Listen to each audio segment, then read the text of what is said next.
Women, Peace, Art, Breaking or Reinforcing Stereotypes, article by Margarita Gazarian, published on April 22, 2025, on EVN Report.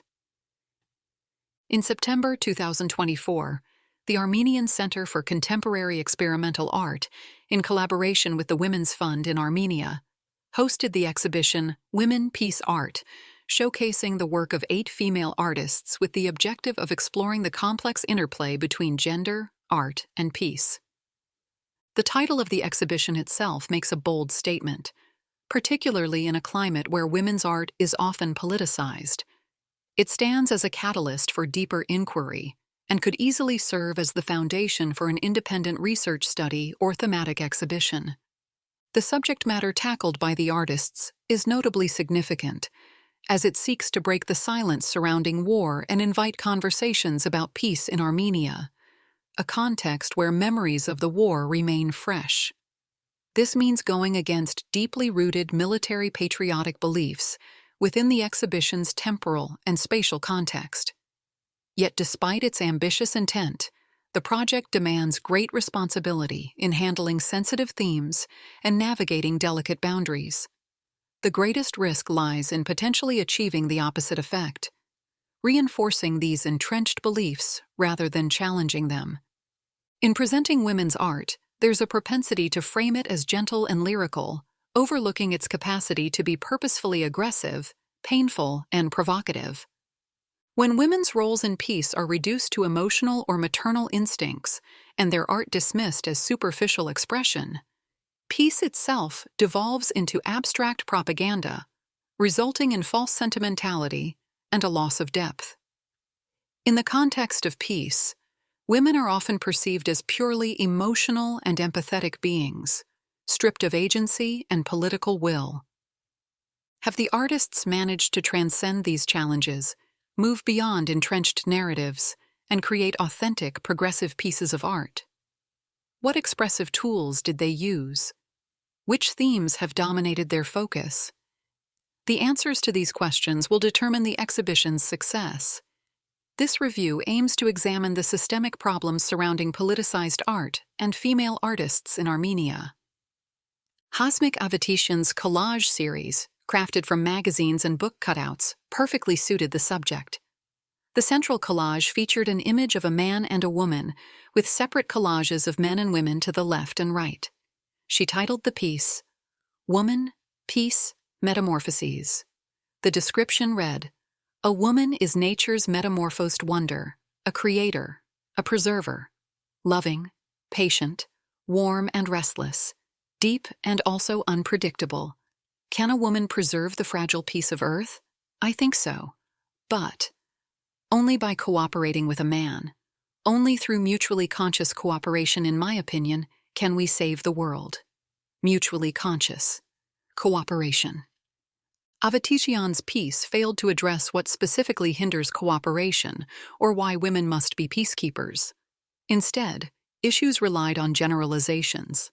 The text portrayed women as a metamorphosis connected to nature, reduced to emotional characteristics: loving, patient, warm, and unpredictable. Meanwhile, peace was characterized as fragile and uneasy, only preservable through cooperation with men. The piece relegated women's contributions to a secondary, supporting, dependent role. Rather than challenging traditional female stereotypes, it reinforced them by reducing women to emotional beings. This framing transformed peace into a natural phenomenon, achievable only through mutual cooperation with men, rather than recognizing it as a political act. Although the artist emphasizes cooperation between women and men in the description, men dominate the collages. They are shown putting a cigarette in the woman's mouth or hugging her from behind. Both visuals leave a heavy impression. While this might represent the artist's view of an ideal order, the placement of men and women on opposite sides emphasizes division rather than inclusion. The artist's choice of subjects is telling. The women-only sections feature celebrities and fashion figures, while men are portrayed as serious figures wearing ties or holding political positions. This reveals another layer of stereotypical thinking. Women's roles are reduced to beauty standards, with successful women being tied to consumer culture, presented as objects of beauty rather than active subjects. Although the artist may be offering a constructive idea and deliberately justifying it by overlooking problematic elements, the piece ultimately serves as a psychological reflection of society's subconscious worldview and way of thinking. Shushan Vardanyan presented 3 narrow, long canvases extending from ceiling to floor. The mixed media work, titled Nature Woman Chaos, featured various images and texts. The description reads as follows: "Even though women give birth to men, we live in a men's world where women are powerless.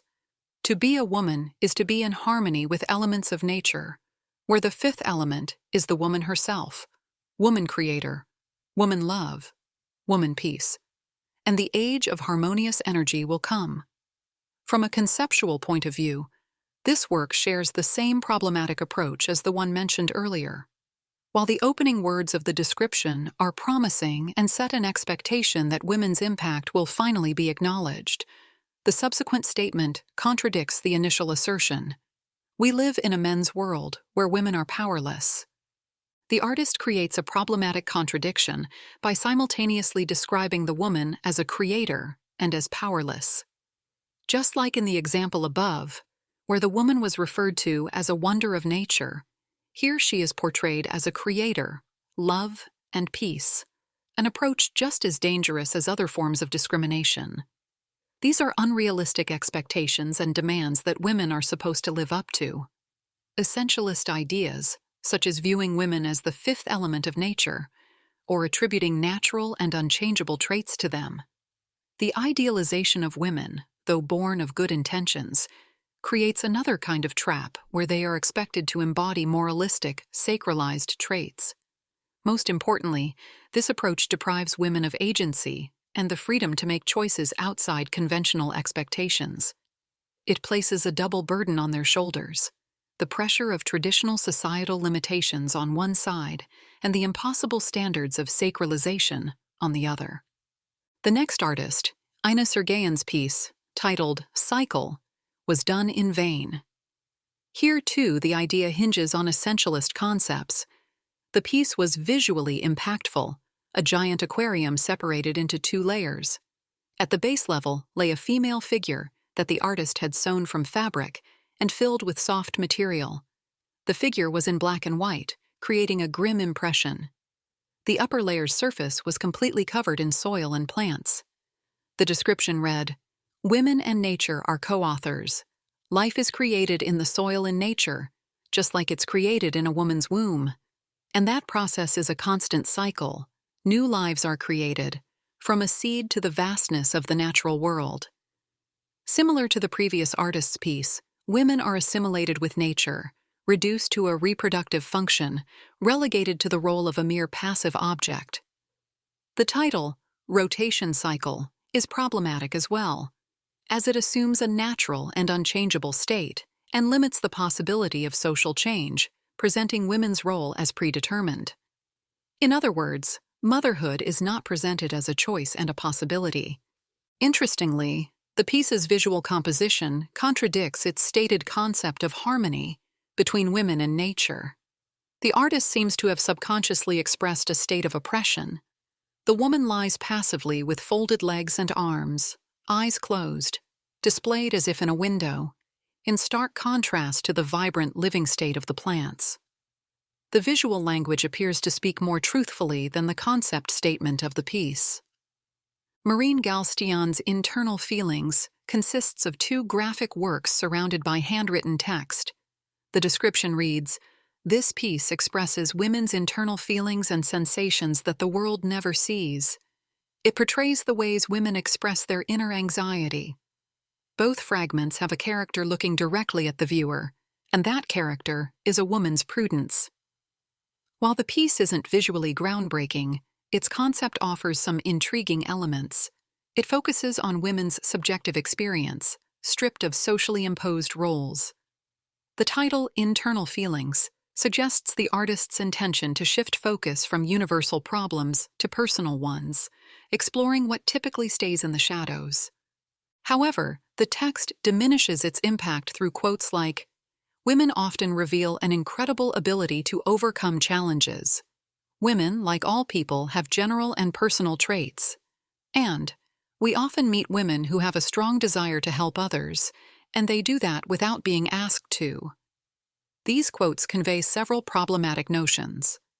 The text demeans women's capacity by treating them as a homogeneous group and portraying their resistance as unexpected, thus ignoring the diversity of personal experiences. "Just like all people" positions women as the other, as if they are women first and human second. This writing demonstrates society's ongoing struggle to accept women as individuals. Another artist featured in the Women Peace Art exhibition is Mary Matavosian.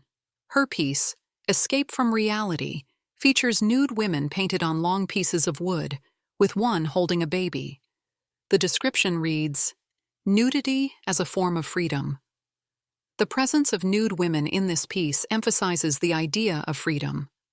Freedom from external layers, society's opinion and limitations. It's a sign of self-awareness and self-acceptance, which hints at these women's inner peace.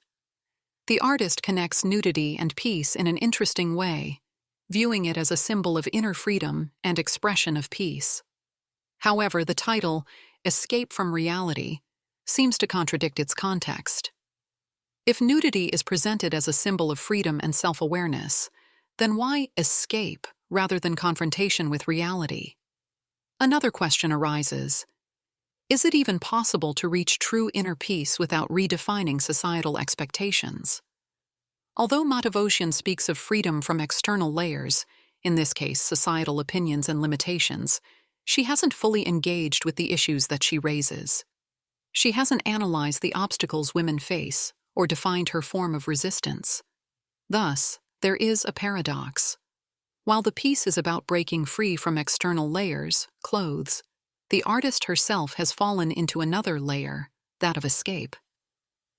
Matavosian's exploration of peace in her work is conceptually interesting. By placing a woman with a child in the center, adorned with a halo-like shape above her head, she adds depth to her work by emphasizing the connection between motherhood and peace, a frequently encountered theme. Yet, unlike the other artists, she doesn't emphasize motherhood in her description, suggesting she's not glorifying motherhood, but rather exploring internal freedom. Matavosian focuses on individual emotional experiences. Even against the backdrop of larger issues, inner peace remains valuable. People are often reprimanded for expressing emotions, especially in times of war, and the pursuit of inner peace and the need for emotional expression becomes unimportant or even shameful. The artist suggests that individual peace and well-being carry equal importance to collective peace. Indeed, achieving global peace may be impossible without first finding inner peace. The next artist, who is also the curator of the exhibition, is Emma Delanyan. Her work shares similarities with Mary Matavosian's, as both feature a series of nude women. The series titled Nue was accompanied by this text. A woman is often described as adaptable and complex. She can be both strong and fragile, a peacemaker and a warrior, loving and demanding. This diversity indicates women to be an important contributor to peace. It not only explores the physical and emotional vulnerability, but also affirms women's strength and resilience. A woman becomes a symbol of hope, inspiring peaceful coexistence and mutual understanding, even during the devastation of a war. Several problematic approaches emerge here. The artist represents women in contrasting roles: strong and fragile, a peacemaker and a warrior, loving and demanding. While this may appear inclusive, it reinforces stereotypical thinking that casts women as natural peacemakers. The notion that a woman's diversity makes her an important contributor to peace is particularly problematic. Unlike Mary Matavosian, who focused on individual experiences, Emma Delanyan presents a consolidated image of women that generalizes and neglects subjective experiences. Though both artists employ nudity in their work, their conceptual approaches stand in contradiction to each other. In Delanyan's piece, women are depicted not as subjects, but as objects, as if the artist has stripped them of their individuality and assigned them stereotypical roles. Through the exposure of their nude bodies, the artist has subjected these women to public scrutiny without even the protection of clothing. While Matavosian presents nudity as an expression of women's free will and self-liberation, in Delanyan's work, nudity renders women vulnerable and exposed to public judgment. This treatment reflects the dangerous consequences of the sacralization of women, a particularly troubling theme given the additional challenges women face during wartime. The next artist, Kima Harutyunyan, presented 4 pieces. Her work, Women and Rights, though created in the context of war, focused precisely on women's rights. The description reads, "There are still countries where women are deprived of their rights, where the law doesn't protect them and they're subjected to various forms of abuse. This issue becomes more critical in times of war because of gender discrimination." Her piece features sculptures of female figures who are behind bars below their waist. It stands out as one of the few works in the exhibition that directly addresses women's rights and abuse. The artist creates a powerful allegory by placing bars around the figure's hips, immediately invoking associations of violence in viewers' minds. These bars can be interpreted in many ways: limitations to rights, societal stereotypes, physical and psychological abuse, and barriers to freedom. Harutyunyan's other works, Bandage, Loss, Risen from Ashes, like most of the exhibition's pieces, focus on victimhood, which risks reinforcing an image of powerlessness. The questions raised appear rhetorical, emerging from a position of helplessness and oppression, without offering paths to action. While answers are either absent or remain superficial, the mere act of posing these questions demonstrates an attempt to engage with these issues. The questions create space for discourse, inviting reflection and shared exploration. These conceptual works not only remain true to their theme, but also capture a distinct moment in time. The artist conveys post-war experiences, some personal, that were relevant during the exhibition's runtime. The absence of proposed solutions represents a more honest answer during this period of healing and uncertainty, rather than offering simplistic answers that might ring hollow and prove counterproductive. Reflection, an element of engaging with reality, is central to all of Kima Harutyunyan's works. Her pieces carry a restorative quality, addressing important and relevant topics, even as their answers remain elusive. The main challenge of these works lies in their over-explanation, which diminishes their artistic complexity and emotional impact, limiting viewers' opportunity for interpretation. While the artist uses imagery that evokes gender symbolism, she carefully avoids reinforcing stereotypes. Her use of universal symbols, bandages, birds rising from ashes, bars, reduces the depth of the piece, yet makes its message more accessible to viewers.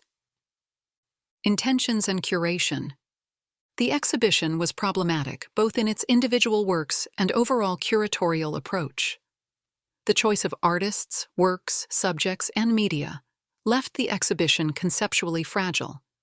The curatorial decisions lacked clear logic. Works appeared randomly selected without internal connections, suggesting an absence of careful conceptual planning. The 3 themes of women, peace, and art remained disconnected from each other. The superficial treatment of questions and lack of deep analysis suggests that both curator and artists prioritized visual expression over substance.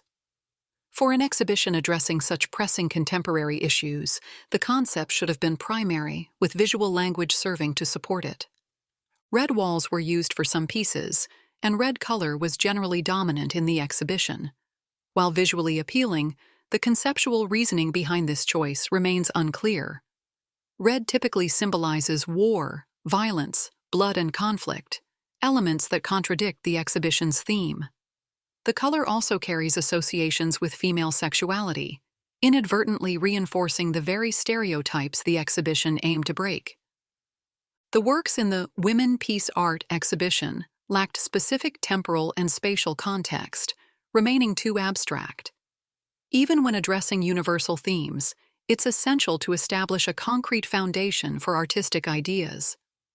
For women in Armenia, peace through art cannot be addressed in purely abstract terms. In a country where uncertainty, political tension, and the aftermath of war are ever present, peace transcends philosophical ideology to become a vital necessity. While some artists seem to run away from their lived reality by retreating into generalized, overused notions, this does not reflect the work of female artists in Armenia. During the independence era, many women artists emerged who boldly challenged conservative social norms and advanced provocative new discourses. Yet in Armenia, as this project reveals, we lack systematic memory. The artistic achievements from the 1980s to 2010s have faded from collective memory, causing new projects to start from scratch rather than building upon existing foundations.